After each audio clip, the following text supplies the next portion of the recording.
Hello everyone, welcome to my channel. With the Futures Rewritten Ultimate just around the corner, I wanted to speculate a bit about what we might see in the fight. We've gotten some hints and teases in the run up to 7.1, which has given me a lot to think about. What mechanics will we see? What puzzle will be there to uncover? Will it raise the bar and amaze everyone the same way DSR did? We know a surprising amount about the fight already, so let's take a look. Phase 1 is confirmed to be Fatebreaker, and I get the feeling this phase will be comparable to Phase 1 of Top. He'll do a few savage mechanics that are ramped up to ultimate level, then take his leave for the real fight to begin. Fatebreaker didn't have a ton of story relevance either, so I think he's here more as just a warm-up exercise. Just like how Beetle warmed people up to the true random mechanics in Top, Thancred will warm people up to the pace and general design of Fru. We've also seen the first mechanic, courtesy of Yoshi P, which appears to be Elemental Break but doubled, as he gets hit by two sets of Proteans. There's also some sort of light blast in between them before Yoshi dies. My guess would be the Proteans are baited, with players alternating between baiting Proteans and baiting the stack spread mechanic.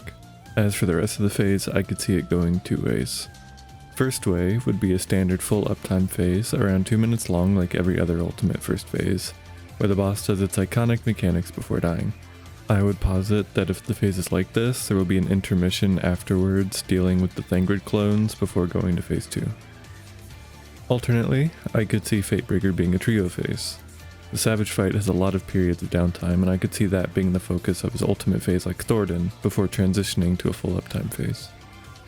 Fatebreaker is the most that we have truly confirmed, but there's a lot more to speculate on. The opening cutscene shows Shiva with Metron's Asian sigil, suggesting we may have an alternate Shiva phase with spell and waiting mechanics. The E12 arena appeared in the 7.1 trailer with the ultimate death wall, so that will definitely be a phase. I think Eden's Promise is the most likely to be a trio phase with the draw and junction primals. While other mechanics could also make for hard trios, I think the primal roulette lends itself well to be downtime mechanics. It is also extremely likely that Oracle of Darkness has a phase, but it has not been shown in any capacity. The final thing we've seen is in the patch art for 7.1, at the top showing a figure that seems to be a combined Reen and Gaia. I had always thought that there would be a duo phase with the two, but now I think they may be combined. That's all we know about the actual bosses, but there is one more very important part of every ultimate, the puzzle.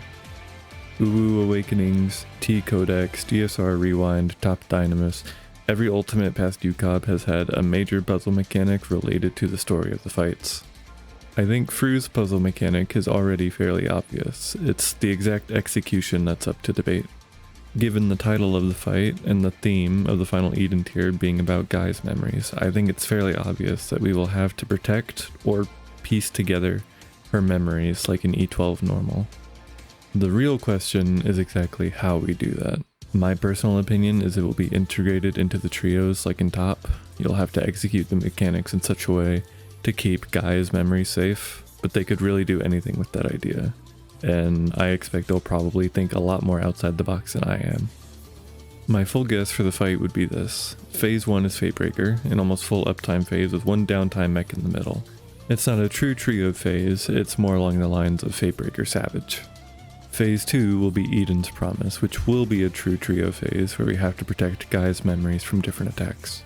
My prediction is one trio will be Junction Shiva and the other will be Junction Titan, with the other primals randomly chosen to modify them.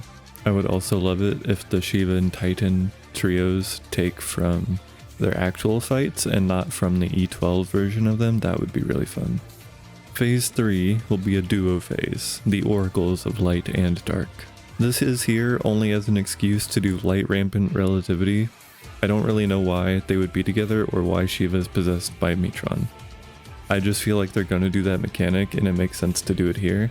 And they need to do a 2-target phase anyway somewhere. So it makes sense to have them both here. I also don't think Shiva will be her own phase, but that's just a gut feeling more than anything.